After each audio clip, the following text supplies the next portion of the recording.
Hey guys, welcome back to the Progressive Vibe Podcast, your space for fresh takes and bold conversations about the world we live in. I'm your host, Dottie. It is very hot outside here in Bama. I don't know if you can tell by my tank top right here. First of all, I got a tank top on because it's hot. Secondly, I don't know if you see the air that's going into my tank top right now because I have the air blowing on me because it is like 100 degrees outside and I am upstairs and yeah, it's a little hot. But if you live in the South, you already know what time it is. I literally looked at the weather forecast and it just shows just heat index over 100, temperature 98, 99. Like the rest of the week, I'm just like, oh, okay, yeah. Summer's definitely here. It makes me ready to go to the beach. I do have a trip planned pretty soon to go to the beach. So I'm very excited about that. I am a beach guy. So, it is what it is.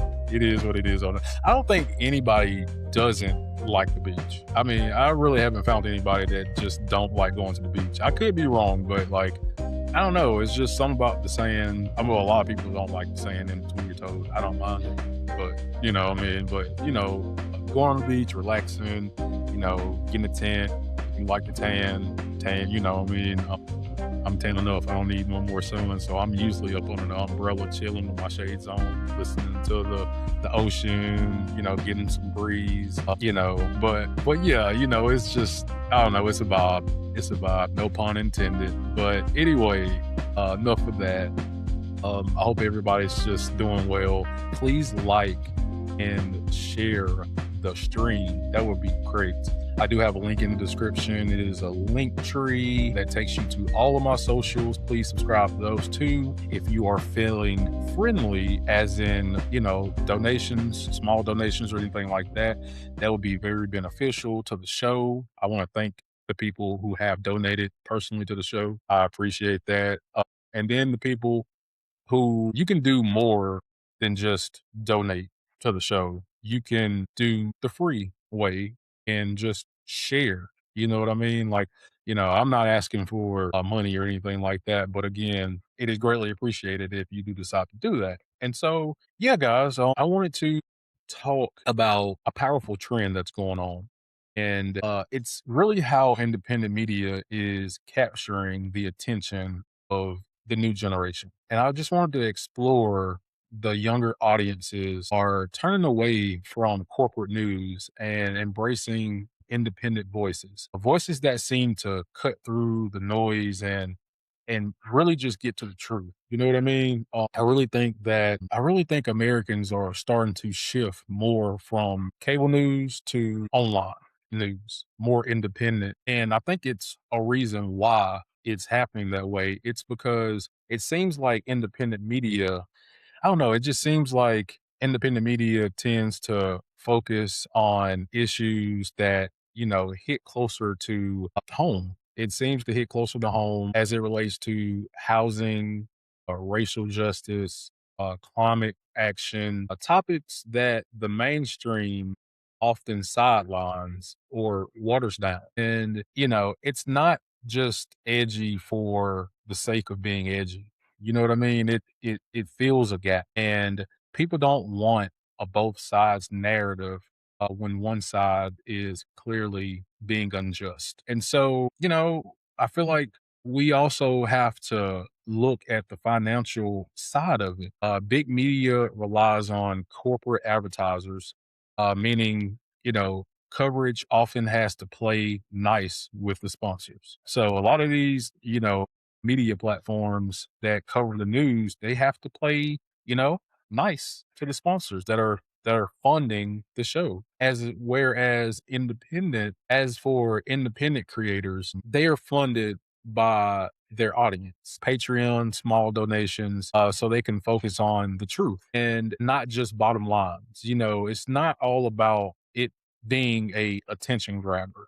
You know what I mean? It's not always about it being sexy or ratings. Like, it's about providing the truth to people, whether it's exciting, whether it's boring, whether it's sad. It's the reason why it's called independent journalism, independent media. there's no catering to just one party affiliation. It's this is what I see, this is what's going on, this is what's happening. Let me convey this to my audience, my listeners who who trust me to provide the truth. And I feel like mainstream media has gotten so far away from that, and I just think that it shows. Like it shows, and you're starting to see that in the numbers. You're starting to see where the audience is starting to get away from cable and go on social media. And now I'm not saying that all social media is good social media. I'm not saying that all news is good news. And again, I'm not even saying that my podcast, where it is political news based, I'm not saying that I know everything. I don't pretend to know everything because I don't. That's why I inform myself before I come on talking about things to do with our livelihoods, things to do with politics. We live it every day. And so I just want to make sure that I'm providing my audience, people who listen to me, the most accurate information that I can possibly produce. And again, I like to show receipts. I don't like to just, I can come on here and talk all day, which I do that on some shows. I might not have a chart or a video or anything like that because I maybe just want to have a engaging one-on-one conversation with me and my audience. You know what I mean? I'm not saying that's not a thing because it is on my show. I do that a lot. But I also like to give people, references that they can look up themselves. That's why I always say anything that I'm researching or showing you guys, I provide links, I provide the data, and that's usually how it goes. You know what I mean? I'm not coming on here trying to spread falsehoods and trying to misinform people. Why would I do that? I mean, it is a echo chamber for that. And seems like people who do spread conspiracy theories who don't live in reality, who wants it to be a alternate reality, it seems like they do get paid for that. They do get incentivized for that. And it's unfortunate because you have people out here that are small content creators or have made it to bigger platforms from, their audiences and who do great work, who do honest work. And it seems like they don't get rewarded as they should. Not saying that they're looking for being rewarded, because I know me, for example, I've been doing this for years and I don't make nearly as much money as a right wing, diehard person who supports MAGA through and through on their platform. It's an echo chamber for that. It's an audience out there. It's an audience out there for everybody, but you just have to tap in to the audience that you want to tap into. And my audience that I want to tap into are people who have no bias, who use common sense. It's a not so common thing nowadays. I always hear that common sense actually ain't so common, and it ain't. It's not. That's why we on the Progressive Vibe podcast, we have a job, I feel like, a mission statement that we have to do. And that is to inform people to the best of our abilities, do and come with the receipts because you can't dispute evidence that you see with your eyes, backed up, credible evidence, and seems like that's what this administration seems to do a lot. They seem to dive into this alternate reality that everything that they do is great. Everything that they do is for the American people. And it's just quite the opposite. And a lot of their followers, a lot of MAGA people, unfortunately, will go down with the ship. I don't know if it's because of ego. I don't know if it's because of cult like tendencies. And I hate to use such a strong word as using cult, but Trump lies a lot. And it's evidence based that he has been caught in numerous lies. Taxpayers aren't going to fund these projects that he wants. And guess what? The taxpayers do pay, whether you're MAGA or you're not. If you work in this country, you're a taxpayer. That we're footing the bill. And you look at these numbers, you look on my previous podcast where I talk about how majority of the country about 70 of the country. It's over 350 million plus people that live here in the United States of America. You have 70% of people. It don't matter if they're Republican. It don't matter if they're Democrat. It don't matter if they're in 70 disapprove of Donald Trump's handling of the economy. And that's supposed to have been the main thing that he got elected for. He was supposed to be this businessman this outsider who was going to make America great again, who was going to get your grocery prices down, bring gas down, put money in people's pockets, get energy costs down. Talked about the light bill being so high. We're going to get energy costs down. You're going to have a cheap light bill, cheap power bill, and everything has gotten more expensive. And Biden is always the scapegoat. Biden is always the scapegoat. Yes, Biden could have did shit better. Obama could have did shit better. George Bush could have did shit better. But that is the past, and we are in the present. And right now, President Trump is the president of the United States until 2028. And he has been in office for years at this point. Biden is long gone. Obama is long gone. And the only thing this man seems to talk about every time he gets cornered by a reporter who's asking him smidge of a tough question, he always either attacks that reporter, calling them names, fake news, or whatever like that, or he'll say, well, Biden did that. Obama did this. He should have never did this. He should have never did that. And it's just like, dude, your administration is the one who is in charge of the country. Like Republicans have the Senate, the House, and the executive wing, and the majority that sits on the Supreme Court are conservative. Like, what the hell are you talking about? But he does not take his administration, and that's another thing that's more importantly. I understand that Donald Trump is the president of the United States of America, so at the end of the day, you got to start from the top. But his administration as a collective has ran this country into the ground. They have fucked over workers, blue collar and white collar. They have fucked over farmers who are a broad part of his voting bloc. And so it's just like, what is going to be enough for people to just be like, I'm done with it. I'm done with it. And I honestly think that come this November, if we have a free and fair election, and I don't want to spread any type of conspiracy theories or nothing like that, because I do not like that whatsoever. Because all I think it does is taints our democracy, because it instills this notion of what if the election was rigged?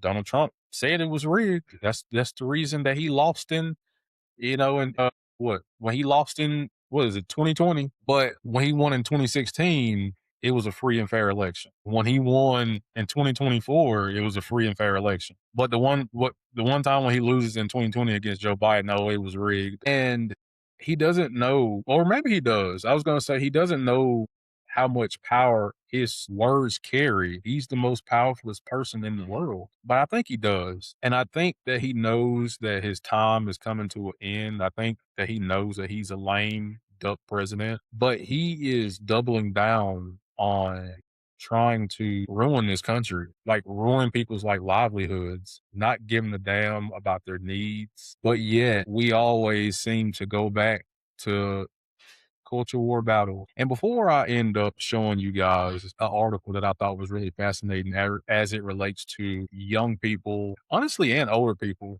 that are starting to migrate towards online independent media and away from mainstream media. I just want to say, I got some videos too that I'm going to show you guys, but watch how the Republican Party, specifically Speaker Mike Johnson, who again, who is the Speaker of the House. And just watch how when they know that they're losing, when they know that they have no message that resonates with the broad spectrum of Americans, watch how they shift to culture war debates and battles.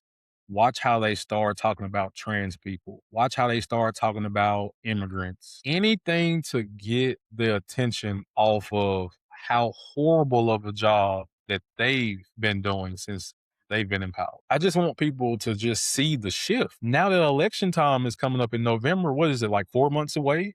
until the midterm elections, here comes the fucking culture war stuff. And you know what? In the past, it has worked. It has worked. We start getting on these racist tirades of people from Haiti and people from this place and that place don't need to be here and are taking all the people's jobs, and they're coming in here and illegally voting, even though there's been no fucking evidence of that. And it works every time. It works every time. But I wonder, is it going to work this time? Because Trump has driven the country into a hellhole, and we are so deep in it that you have MAGA people who are starting to wake up and be like, you know what? I know I voted for him 3 times, but I'm gonna just sit this one out.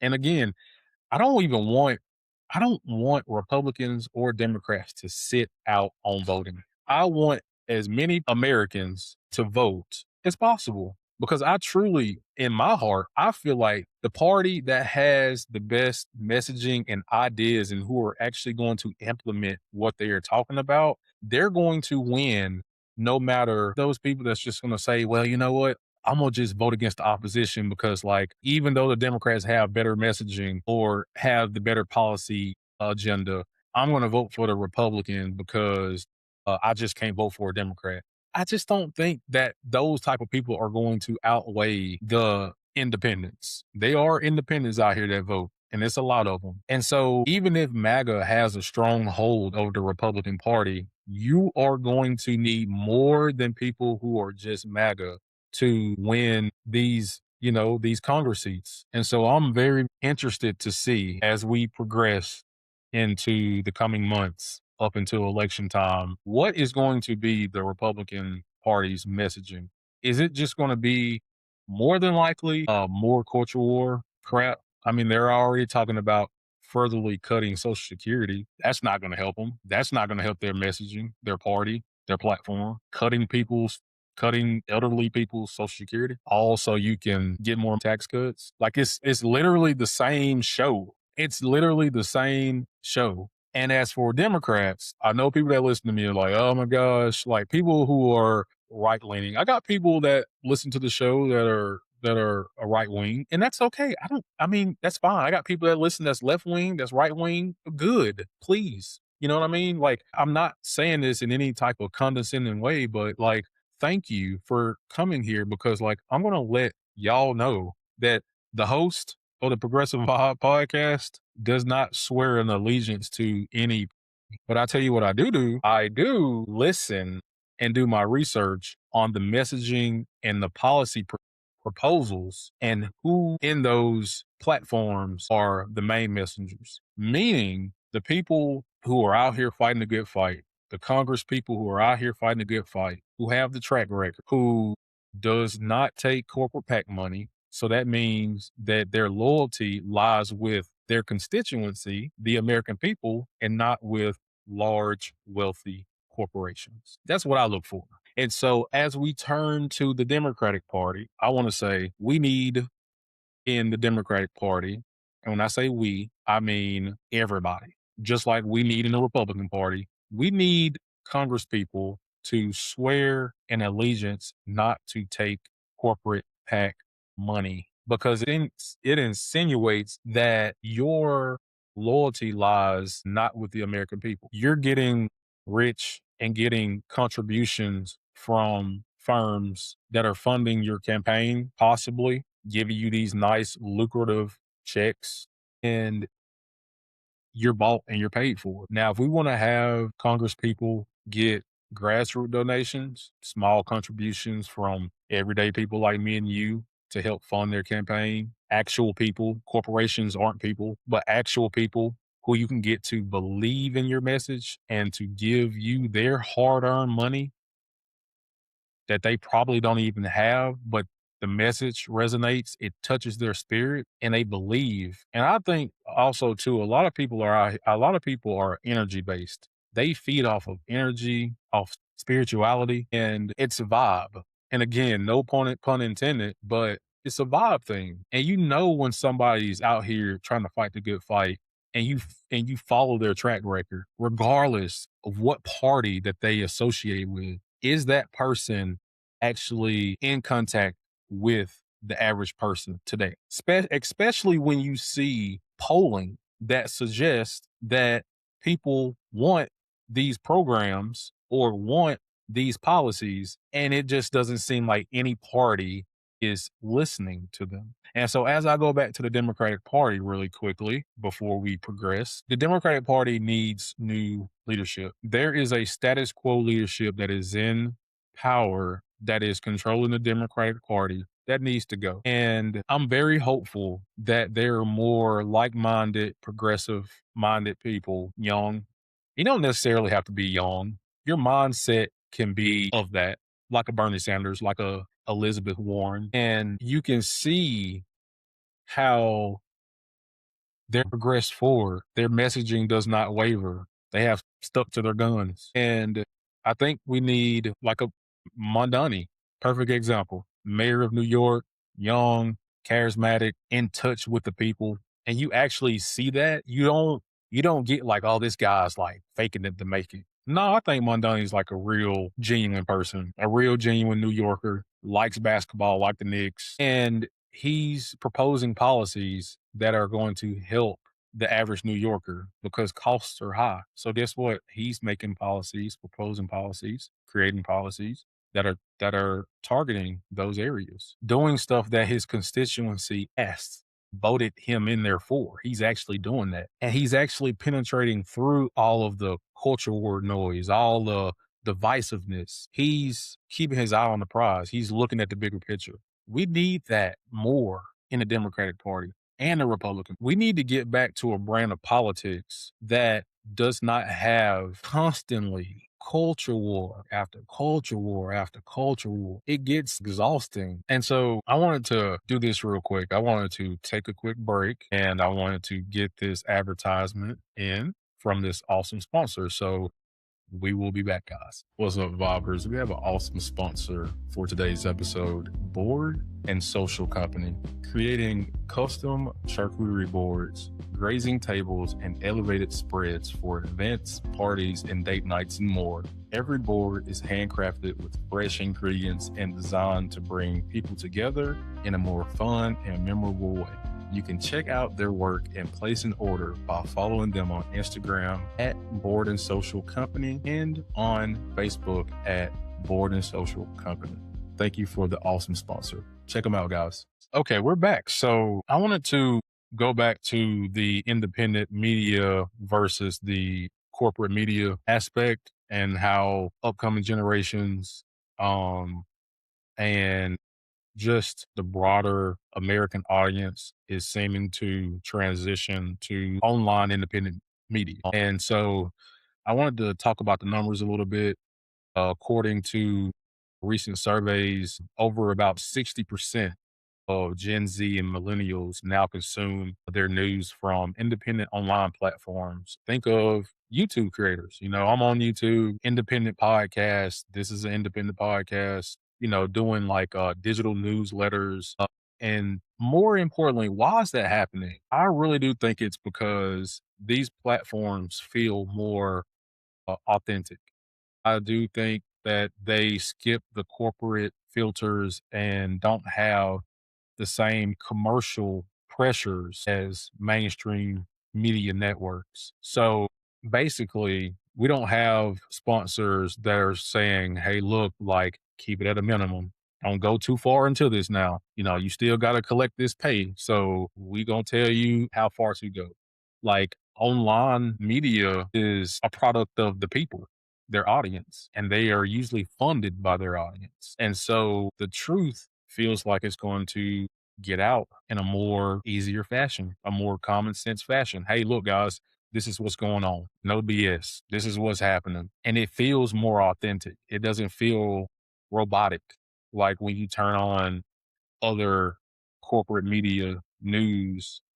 And and again, also too, it's really good to have different perspectives. You know what I mean? Like it's good. Like me, like I don't get my main news consumption, obviously from a mainstream corporate media, but I do like to go over there and look every now and then to have a broader picture of what is going on collectively. Like this news broadcast on cable news, let me hear how they're talking about prices in America versus independent media. Let me hear the difference of how online media is talking about what job the president is doing versus cable news. And there's just two different takes on it.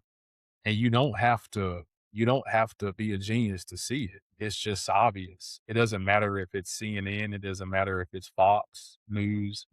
The bias is clearly there. And I wanted to show you guys this article right here from Stagwell. It says what the data say. 85% of young people get their news media or their news from social media. And right here is a chart breakdown of the use of social media for news slash information. And you see right here, Gen Z is at 86%, millennials are at 84%. I'm a millennial. Gen X, excuse me, is at 66%. And then you have even the boomers are at 36%.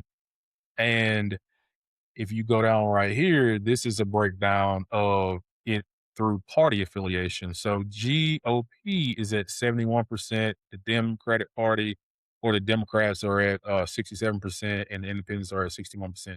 All of these are high numbers. So it doesn't matter what party you're in, you're getting a large consumption of your daily news and information from online platforms, independent online platforms.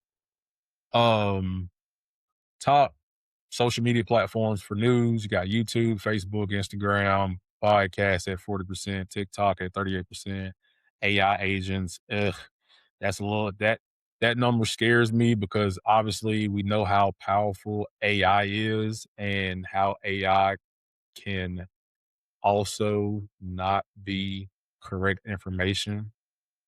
Um, and so you have X slash Twitter that's at 34%. You have Reddit at 30%. You have Twitch at 17%. So, and again, and when I say independent online media, I mean people who are on, because obviously you have the big media platforms like MSNBC, CNN, Fox News, uh, I don't know, Newsmax. I'm just trying to the News Nation, all of all of those platforms.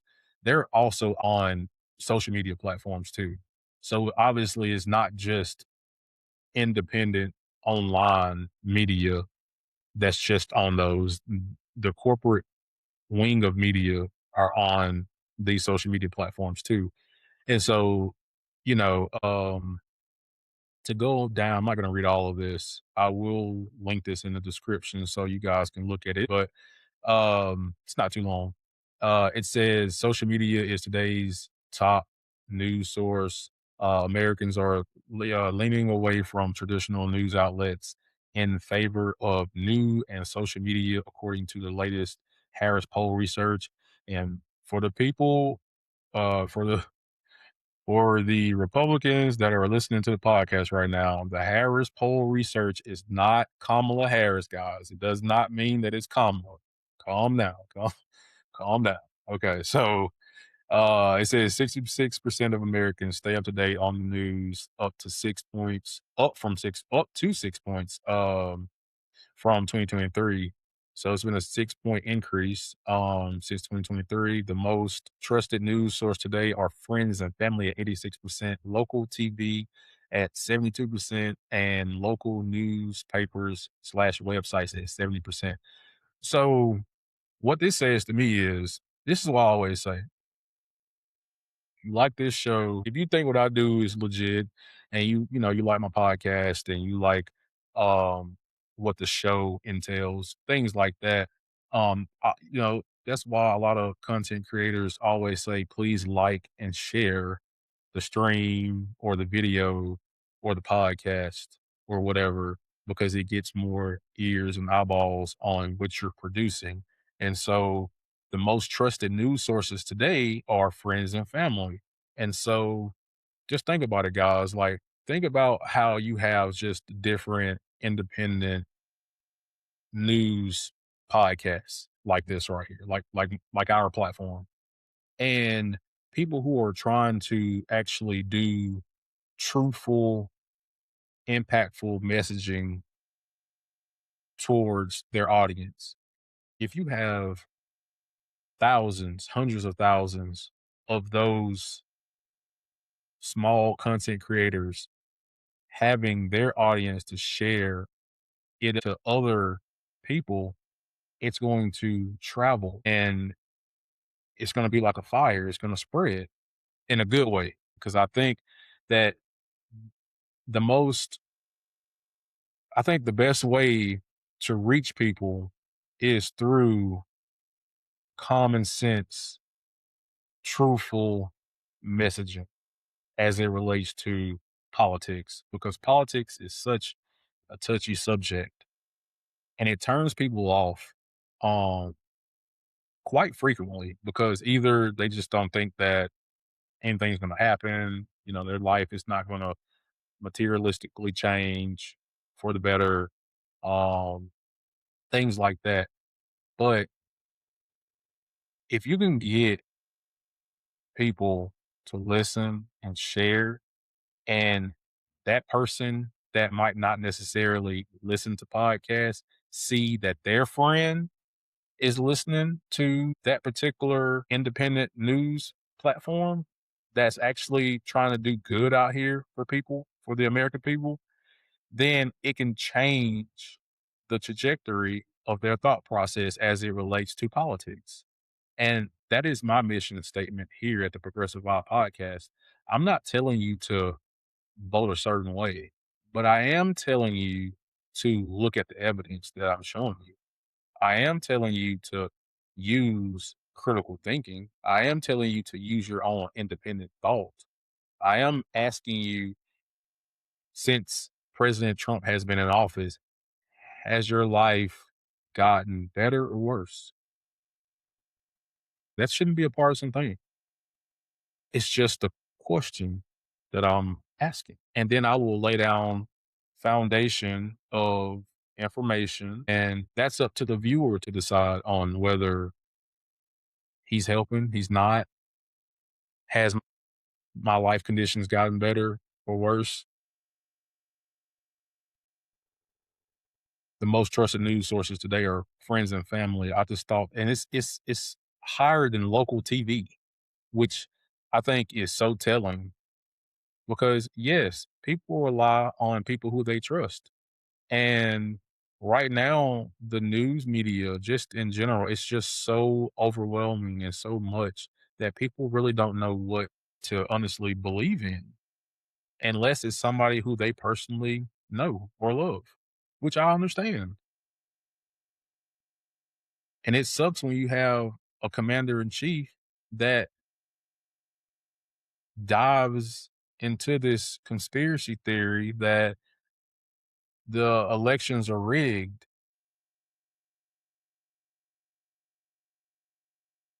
It does not do anybody good. Um, and it says right here, the least trusted are social media influencers, 32%, social media stories at 35%, and national politicians at 41%. So I think that this is telling least trusted, the least trusted. And again, media influencers, I do understand why it's so low because you have so many conflicting messages. I get it. Social media stories, I feel like that's the same thing as the influencers. And the national politicians at 41%. This, I think, is the real big deal as it relates to this bullet point right here, because 41%, that's below the national average. And when you have the American people do not trust the people who they've elected to put in office. There's no really trusted, there's really no trust. There's actually a breach in trust because every election that seems to go by, people put their trust into a party, and the party is usually ran by the corporate wing, and that corporate wing, as history has showed us, caters more to the money aspect, the enrichment aspect, and less of the American person, the American worker. And so the trust in the people has declined, rightfully so. And it goes on right here to say sources viewed are the most biased are social media influencers at 84%, social media stories 82%, the national politicians 82%. So this is pretty much the same. Sources viewed are the most biased. That's why again, I always say, can we please go to a brand of politics that are just going to be policy oriented? All of this culture war, that. Can we just talk about how we can improve the average American's life? That's it. And I guarantee you will see that bias number drop. But it's rightfully so, it's high. No matter who's honestly, no matter who's talking. I mean, people that's watching me right now, it's probably some people that's watching me right now that think I'm biased towards the Republicans. And I feel like I give both parties equal equal you know disapproval. Um and then it says despite perceptions of bias, 66% turn to social media for news, 86% are Gen Z, 84% are millennials, 66% Gen X, and 36% are boomers. We talked about that at the top. Top social media platforms for news. We talked about this. YouTube at 62%, Facebook at 55%, down 5 points from 2023. Instagram 45%, podcast are at 40%, TikTok 38, AI agents at 36, X, Twitter at 34 percent, Reddit at 30%, up 4 points from 2023, and Twitch is at 17%. 64% of Americans are turning to independent and new outlets for news over mainstream news media, as we've been talking about. And then last but not least, 81% trust non-mainstream news outlets more or the same as traditional media. And I think that this is really telling. 81% trust non-mainstream news media. And why is that? Why is that the public, even though even though they watch cable news, 81% trust non-mainstream media.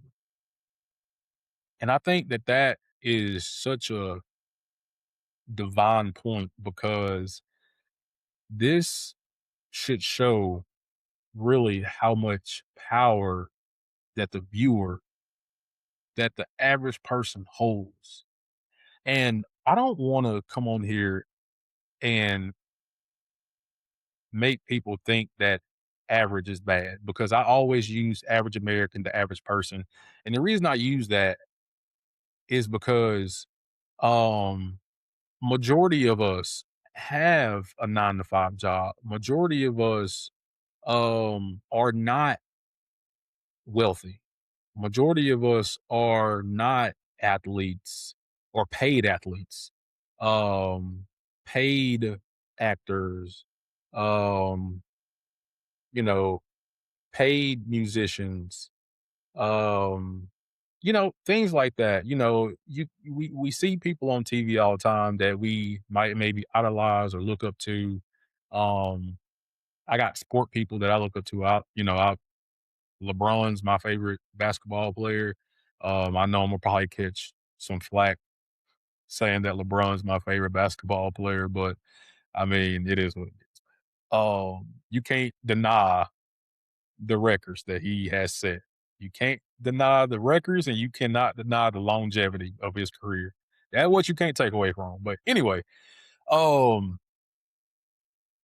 and LeBron, I feel like LeBron, I haven't looked at his net worth. I usually don't just go around creeping on people's net worth, but I'm pretty sure it's safe to say that he's approaching billionaire status, you know. And so there's not many LeBrons out here in the United States of America. That's, taxpayers. And me saying this is what I mean by saying this is we have to start wanting better and expecting better, no matter what your job title is. You deserve a decent style of living just like the next person. You deserve to pay all of your bills, have money to save, and you should not have to struggle. And everybody's not out here trying to be super rich, so rich that you can buy your own island or buy, 10, 15, 20 yachts. I know the majority of people want to have a steady income, a nice income, don't have to worry about prioritizing what bill they're going to have to sacrifice because they can't afford it, canceling a trip that they've been saving up for, but now they can't because things are so high cost of living wise that they're not able to go on that vacation that they worked so hard for. And go on more than one vacation. A lot of Americans don't even get to even take multiple vacations in the fucking year. But you have Congress, seems like they're closed. They're shut down every other fucking week on a paid vacation. Hell, I want to work in Congress. Like, I've never seen so many recess days in my life. Like, they're on recess right now. And they're probably going to come back for a few days. And then guess what? 4th of July is next week. They're going to probably take the whole week off for fucking 4th of July. They're going to probably come back a couple of weeks. And guess what? You got summer recess. Every August, Congress takes a whole month off. So the entire month of August, there will be no Congress. And it will be paid vacation. When you have Americans out here that are struggling to make ends meet, that are working numerous of jobs, not just one. You remember when you just work one job and it can pay all of your bills, you can have money to save, all that? Yeah, I don't remember either because it never fucking happened for my generation. And yes, it's infuriating because then you'll have people that are on these that are on these platforms that'll say, "Well, you know, maybe you should work hard enough, or maybe you should find another job, or nothing's given for free."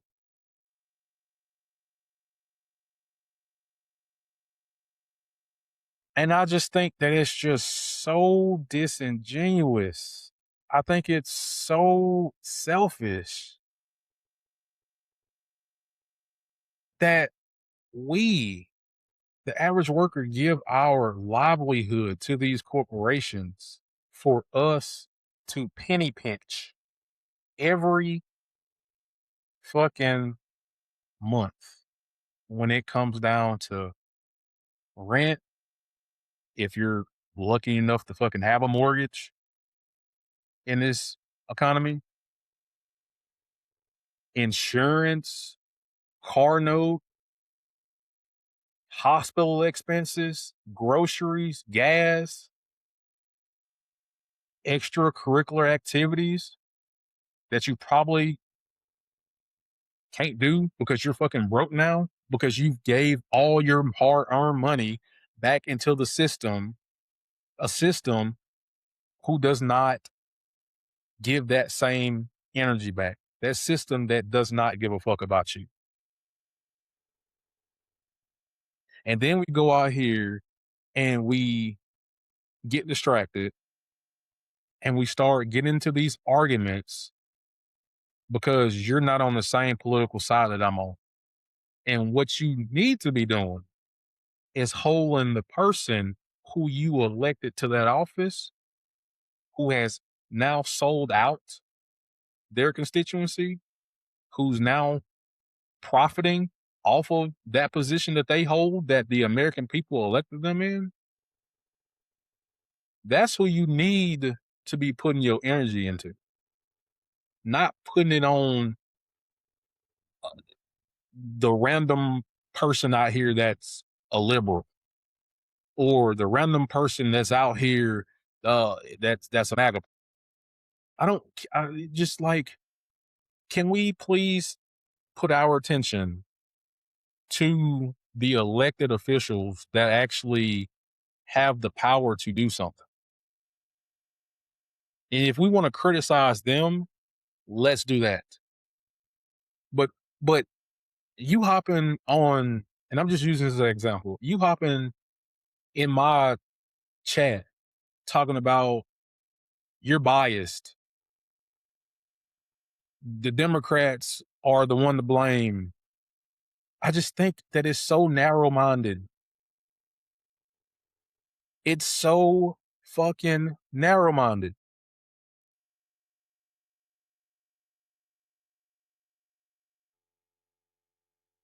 And, you know, I said that this was it on this article, but look at this right here. I mean, it kind of goes into like what I'm talking about right now. Side hustles during shutdown. Americans are feeling anxious about their finances due to the government shutdown, and half say they're ready to start a side hustle based on this research poll.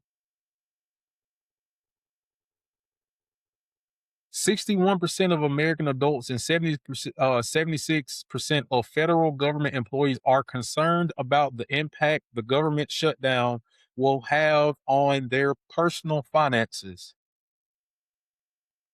56% of federal employees and 34% of adults say the government shutdown already has made them less confident about the stability of their income.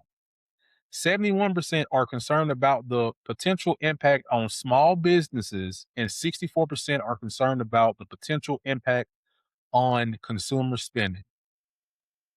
63% of federal employees and 41% of Americans report reducing spending in response to the shutdown. 44% of government employees and 29% of all consumers say they are delaying major purchases. 39% of federal employees say they are already dipping into savings to cover expenses because of the government shutdown. 70% of Americans and 67% of federal employees say they need to find new ways to generate income. 50% of Americans and 41% of federal employees will likely start a business or side hustle if their income is interrupted by the shutdown.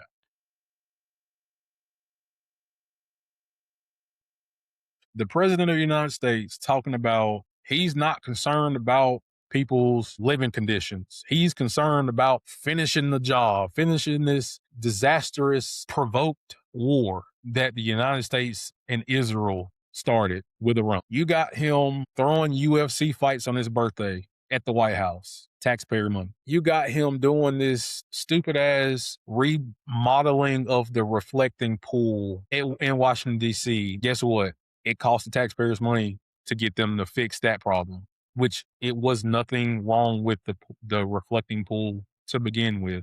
But Donald Trump wanted to make it more blue because of the 250th anniversary of America. Like priorities, like who gives a fuck about a reflecting pool right now when people are out here like contemplating on what their next financial move is going to be? He's not engaged in reality as it relates to the average American person. It's all about him.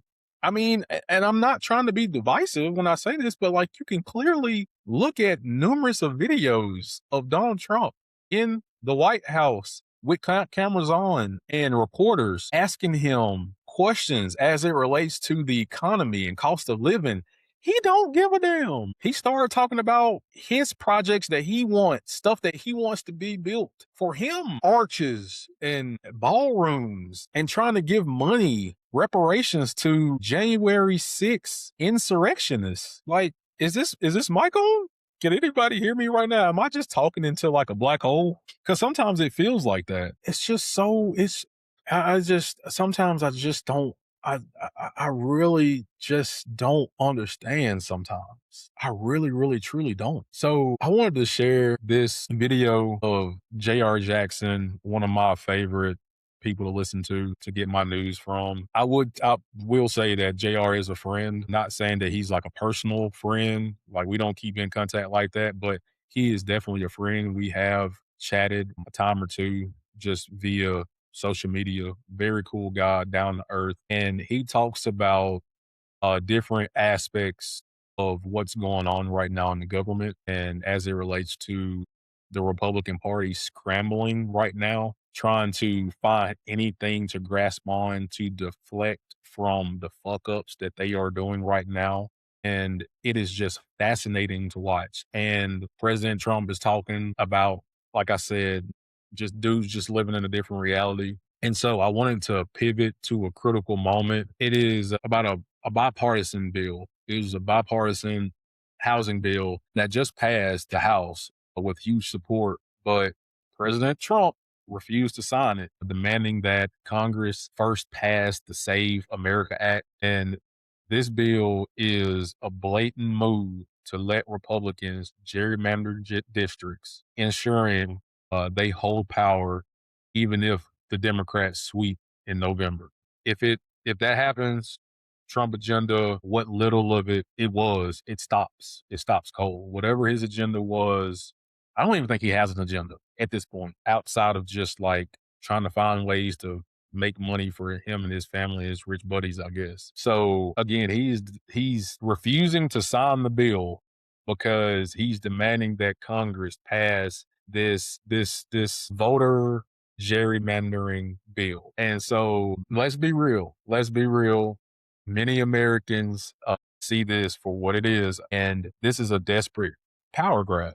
This is what it is. It is a desperate power grab. And recent polls show about 70% of the country disapproves of his handling on the economy and the cost of living. Many say his entire agenda was just a distraction and tax cuts for the wealthy, ego projects, or self-enrichment. And so as November nears, this isn't just about policy. I think it's about who controls the narrative and the districts and ultimately the future of American democracy. Plain and simple. So I wanted to show you guys this video, JR. Okay, here you go. The full breakdown in case you couldn't hear all those details around CNN. What we have heard from sources that were in that room and Senator Bill Cassidy himself is that this was an exchange that really escalated with the president. Bill Cassidy telling our colleague Morgan Rimmer just a few moments ago that he lost his temper. Essentially, the president was asking why these 4 Republican senators would vote for this war powers vote last night. And at that point, Cassidy told our colleague Morgan Rimmer that he asked the president, is that a rhetorical question, or do you want to actually know the answer? The president invited him to share why he voted the way that he did. And essentially, Cassidy berated the president for what has transpired in Iran, for not being clear with Congress about his actions in the region, and essentially arguing that until he got a more fulsome briefing of what was transpiring, he was going to continue voting the way that he was voting. Cassidy said that the president was raising his voice, and in response, he continued to raise his. He said he lost his temper, that he's not necessarily proud of that fact, but he joked it was the Irish in him. Imagine being able to build an app with your name on it, just by thinking about it. Meet Base 44, a complete AI creation platform.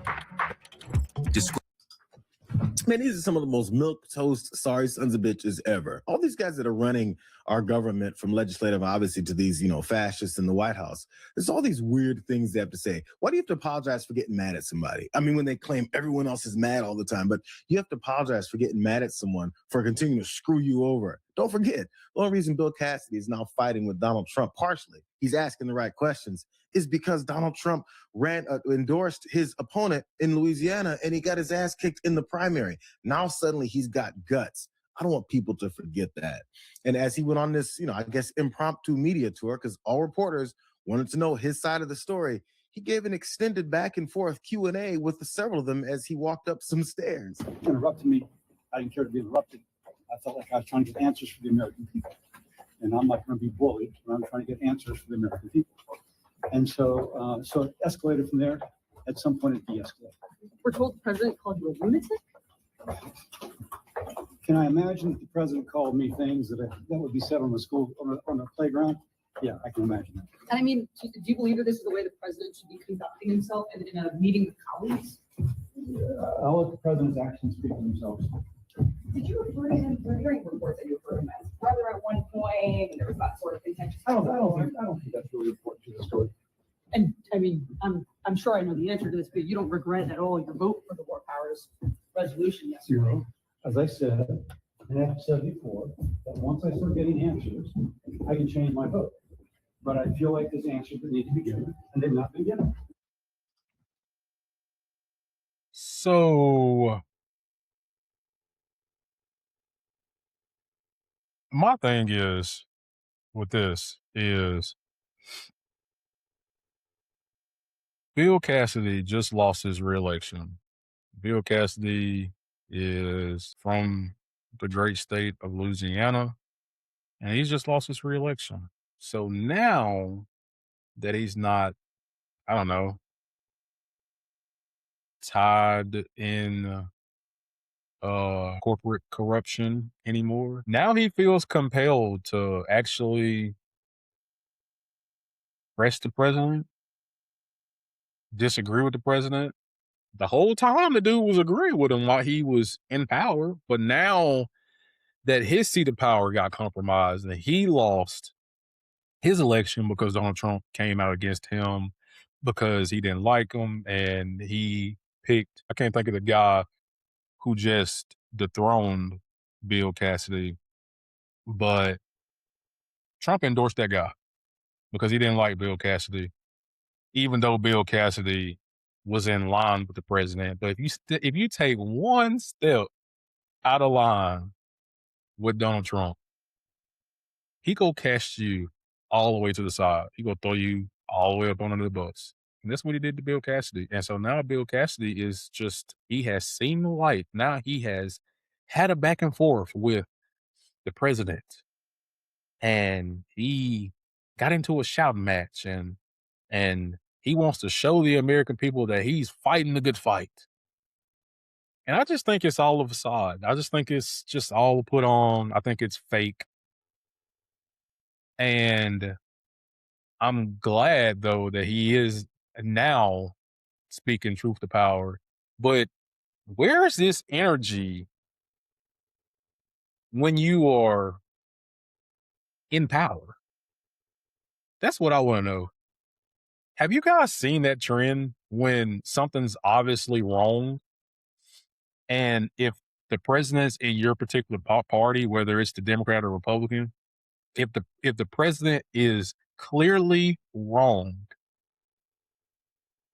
9 times out of 10, nobody is going to disagree with that person.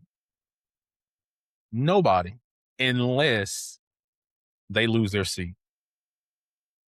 Then they want to have a kumbaya moment. Like they want to just, all of a sudden, it's like a flip switch. Like Marjorie Taylor Greene. I mean, she was as like hardcore MAGA. She was like the queen of MAGA.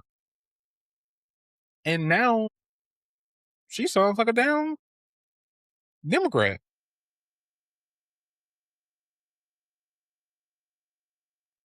The overall sentiment of people, she's actually saying what a lot of people are thinking. And she was not previously doing that. All of a sudden now, she's not tied down. And now she's speaking truth to power.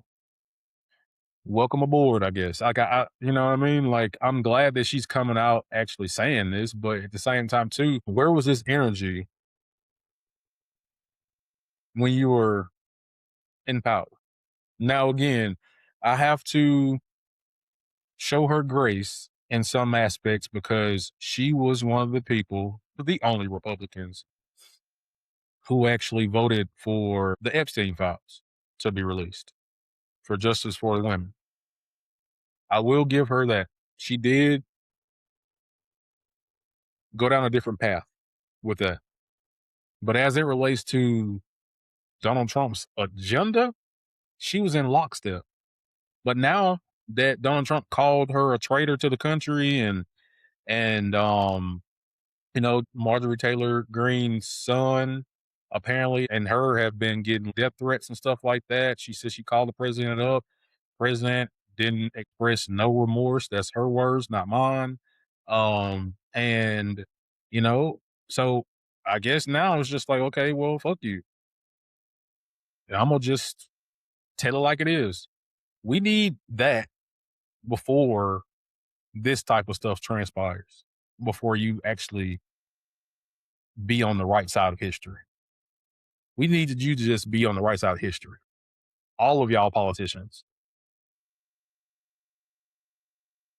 Let's continue. But also, there's a couple slight little differences among he and his buddies. I think we had a really great meeting, and we're very proud of the party. We like our leader. We like everybody really in the room. I don't like a few people, but that's okay. I think you know who they are. But I'll give you that information someday. But for the most part, we have a really well unified party. And I said it very strongly. We have the hottest country anywhere in the world. We're the most powerful. We're the smartest. We're the most respected. 2 years ago, we were a laughing stock all over the world. We had a terrible group of people representing us. Every leader just left G7. Every leader, and we had a lot of people in addition to G7, as you know, came. Everyone said, what we've done in a year and a half is a miracle. We have the hottest country in the world, and we want to keep it that way. We have more factories being built right now than we have at any point at any time in the history of our country. And all of those factories are opening up soon. It's all jobs. And our job numbers are incredible anyway. And that's during a war. And Iran is being very nice. They're agreeing to everything that I want. And they have to. But how he doesn't like some people in the room, he then reverted back over to the standard BS propaganda talking points that he always likes to go through. You know, the same old stuff. We're the hottest country ever. Everyone at the G7 said you guys sucked before. Now you're so wonderful now, despite all the things that we always saw happening at the G7. And anytime he does any international events, we saw about the fight that he had with the leader in Italy when he said that she begged him for a picture and she said, fuck you. You know, we saw all this. Nobody likes him. No one respects him. But they have to act like it for some reason. When people bring it up, and then we have these things where Trump then talks about how the hottest in the world and Iran's, we're going to go to bombing them again. The same old stuff, manufacturing's here, so many jobs. None of it's true. He just got to talking because he was kind of cornered with not wanting to answer any questions about how Bill Cassidy yelled at him.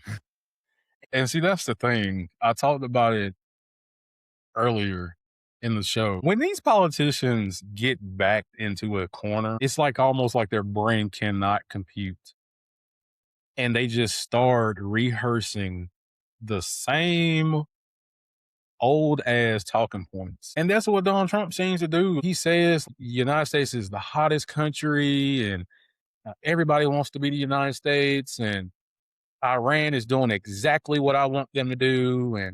And just literally in another reality, folks. This stuff is clearly the opposite of what's going on right now. It's clearly the opposite. And just because he's the president of the United States does not mean that he always tells the truth, because obviously he does not. And if you support him, you should want a higher standard for your president and for yourself. Like, seriously, he's all of our president. Technically, he's all of our president. And I want a higher standard for my president. I don't want him to get on the national stage and clearly lie to a broader audience of people. You know, he goes on these international trips. You know, he speaks for all of us, right? And it's just crazy that the guy, he always has like this like vindictive type of like approach, like this vindictive method to how he answers a question. He's always like flustered and mad and red and just, it's like, dude, like if all of this stuff was going on good that you claim, why are you so upset? Like, why are you so mad all the time? Why are you so animated? Anyway, let's continue the video. Back to the cornering of politicians. When you corner a politician, they scurry. And then they want to start to try to rehearse all of those old talking points of culture war. Watch this.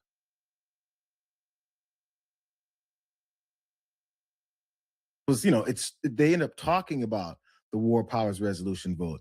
But what they went in there for to talk about was actually Donald Trump starting this whole thing by pulling the rug out from under them.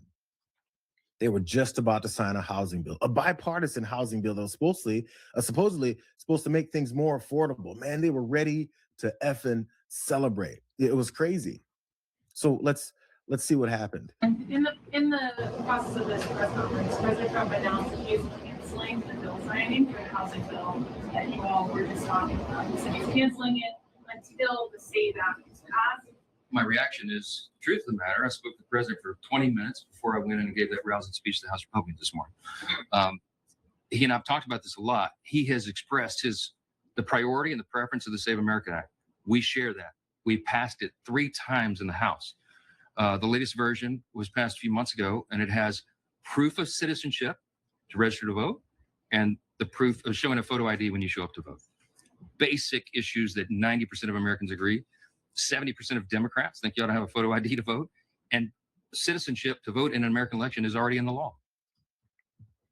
If you couldn't really hear the question, that reporter asked Mike Johnson, so you guys how do you feel about Donald Trump canceling this vote, this bipartisan bill, this whole thing that they put in front of his face on affordability for housing for the American people? Suddenly, Mike Johnson doesn't care about that. No big deal. What I want to talk about is how we share the same thoughts when it comes to pulling the rug out from under us over this in order to keep pushing Donald Trump's SAVE Act, which many Republicans in the Senate have said, that's not going to work, bro. It's not going to make it. But, he's kind of stupid.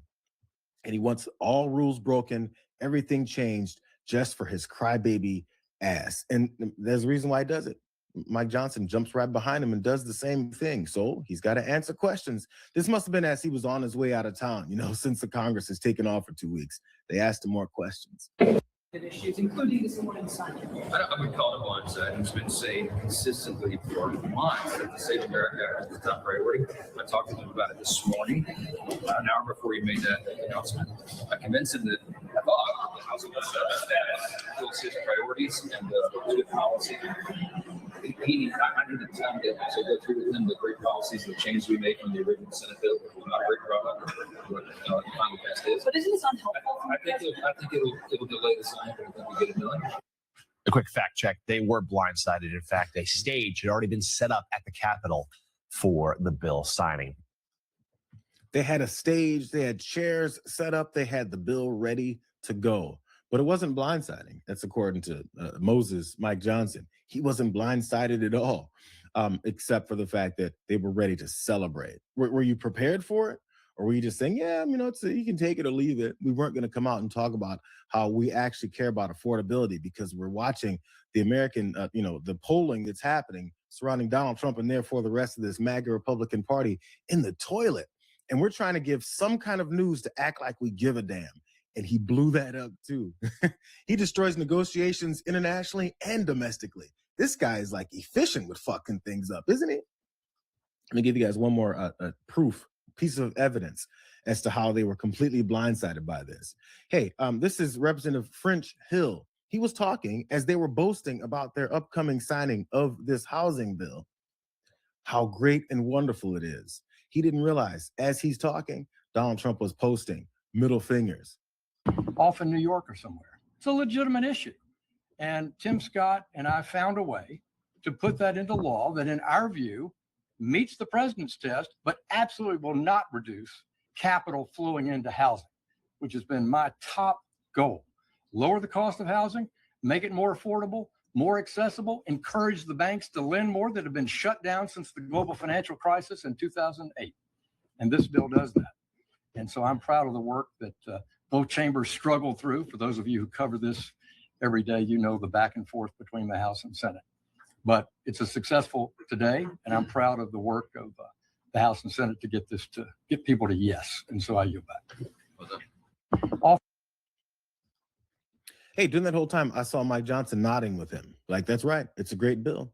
I'm very proud of all the months-long work that we've put together to try and make sure this happens. To get to yeses, both with Democrats and Republicans, so that we can all say we're doing something for the American people when we know we really don't care. Why is it now that Mike Johnson said that it's not blindsided, that they knew all this was going to happen in the first place?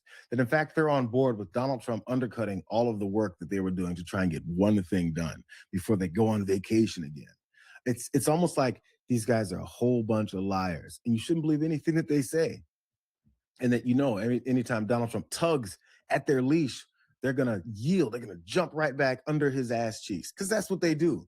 So again, when asked about this whole thing, maybe you're expecting a decent answer.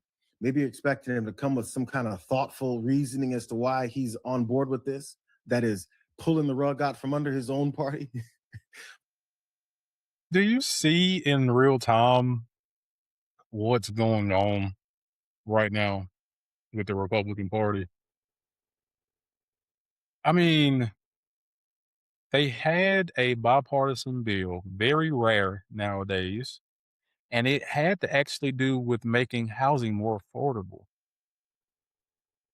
First time homeowners, things of that sort. And it was bipartisan. Democrats approved, Republicans approved. The Republicans are the majority in all three phases in government. And Mike Johnson sat on national TV and lied to the American people. He lied to his constituency in Louisiana, and he lied to the American people abroad because this bill was going to help not just his state, but every other state. And he sat there shaking his head in agreement because the Republicans came out with chairs, tables, celebration. Look what we did. Look what our party did. We're helping the average American person out here. And Donald Trump undercut his own party. You know why? It's because Donald Trump only gives a shit about himself. He does not care about first home buyers. He does not care about lowering housing costs. He does not care about gas being high because of this war, unnecessary war with Iran. He does not care. And he's going to make it clear again for people who constantly sit there with a straight face and try to spin it and defend the inevitable. And they see what we are saying, but they continue to make excuses. Maybe it just wasn't for us to get, because I genuinely don't understand it. And then Mike Johnson, Speaker of the House, who was just in agreement with the congressman right there who helped promote that bill, he just undercut him and his own self because Donald Trump is about to flip the script and throw the party under the bus. Because Donald Trump wants to pass this voter suppression bill that is going to make it harder for American people to have fair representation in their district. He wants to pass the Save America Act so he can keep him and his party in power. So he's holding, in essence, he's holding the American people hostage. This is a bill that's clearly going to help people out with housing expenses. And he's saying, nah, we ain't approving nothing. Y'all go on y'all paid vacation. And a lot of them, honestly, if I'm being real too, I'm willing to bet some money that it's a broad spectrum of politicians that couldn't care less either. They just glad that they about to go on recess for a whole month in August, paid. They gonna be at the beach. And I know I keep on saying beach because, I can't wait to go to the beach for my couple of days that I'm gonna go. But you know what I mean? Like, they're just ready to get out of Washington, D.C., not do any work that's going to improve the American people's livelihoods. And they're going to be paid being away from their job. I wish the average worker could get those type of accommodations. It would be nice. But back to Mike Johnson, just because Donald Trump didn't undercut you, all of a sudden now you said that this was planned. This was planned. I knew this was going to happen. But you want people to believe in government when this shit show is happening right now on camera. This whole journey has been a shit show. And we got a long way to go.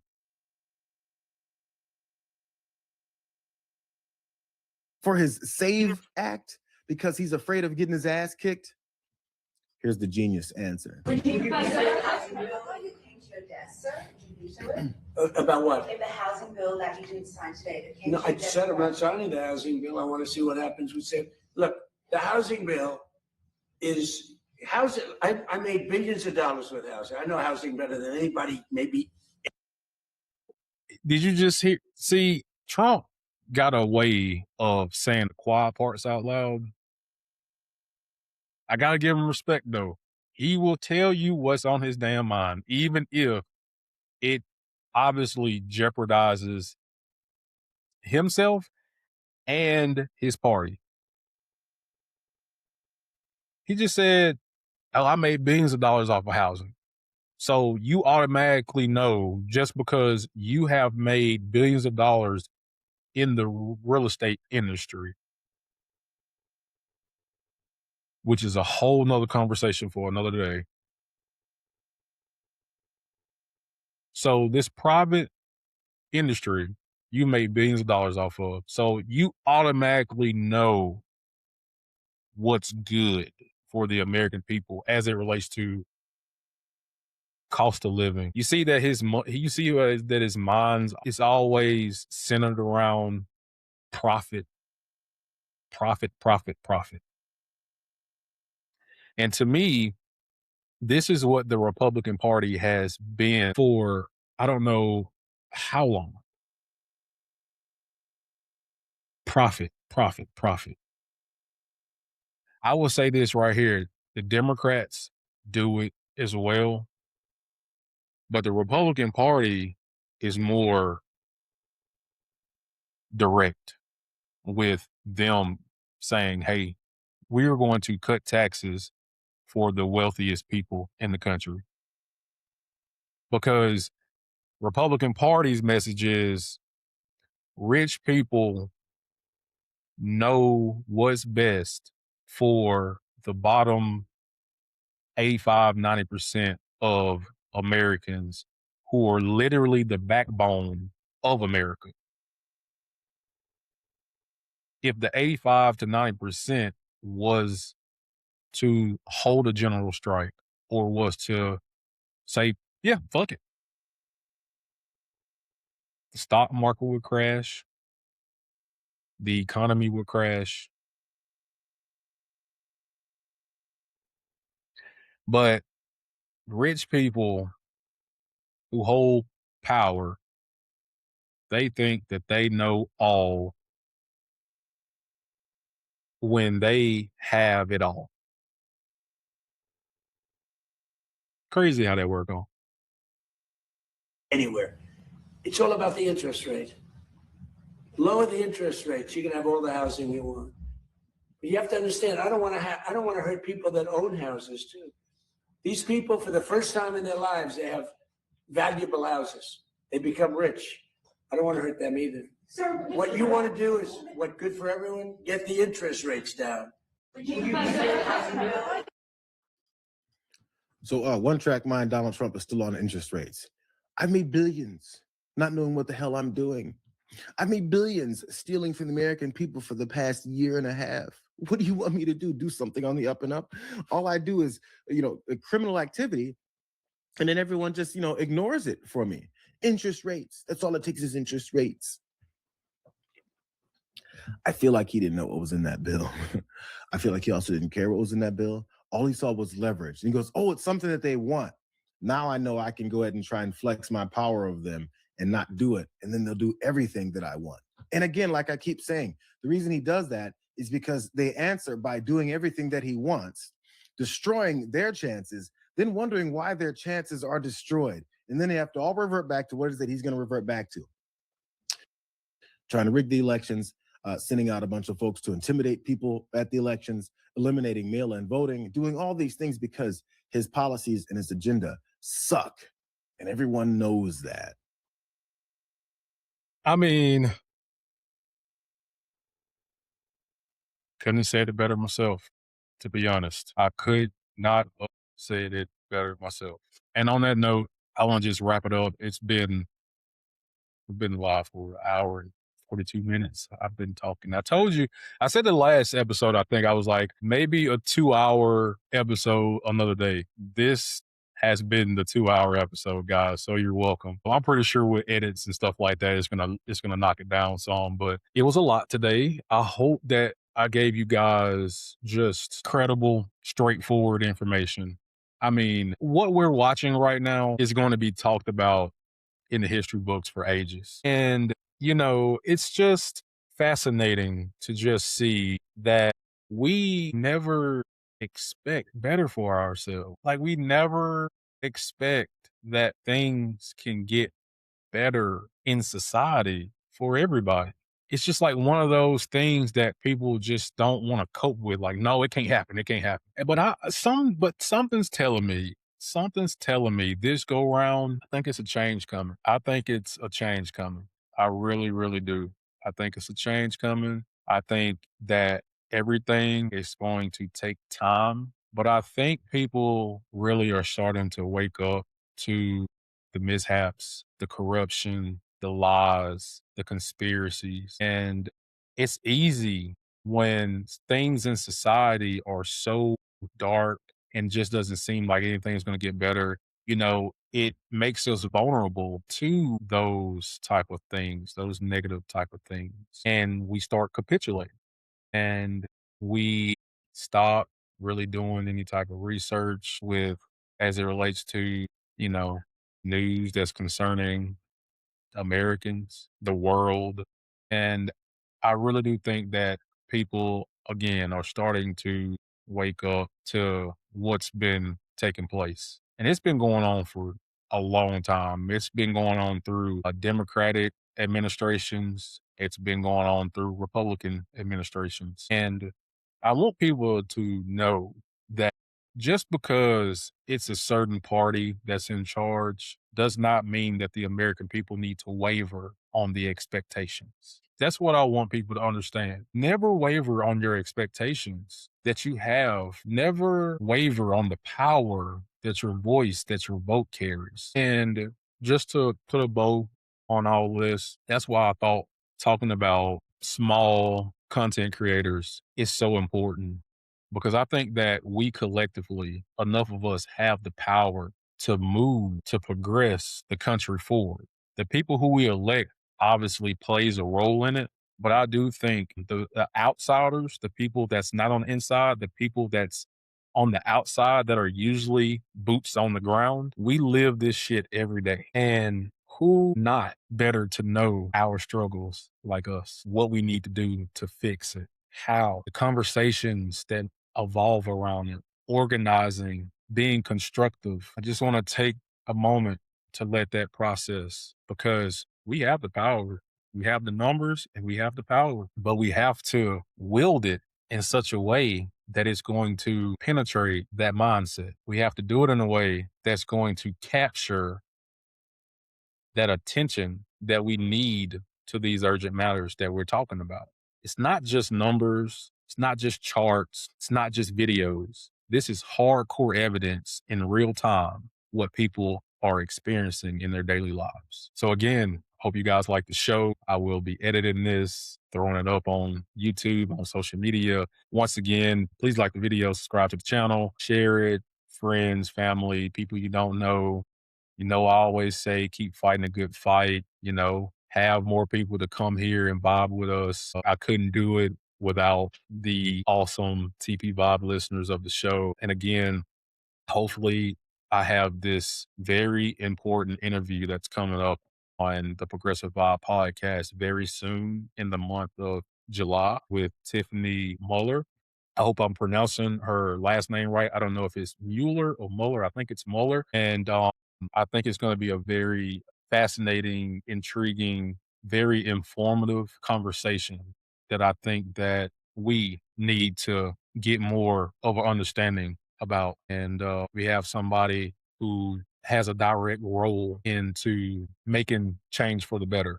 And so I'm very excited for that. And as you can tell, my voice, as you can tell, my voice is getting choppy because I've been talking literally nonstop for about 2 hours. So I'm going to go ahead and wrap it up. So I'm your host. I said, I've been your host. I'm your host, Dottie. This has been the Progressive Vibe podcast. And as I say, keep fighting a good fight, peace and love. And I will catch you in the next one. Peace.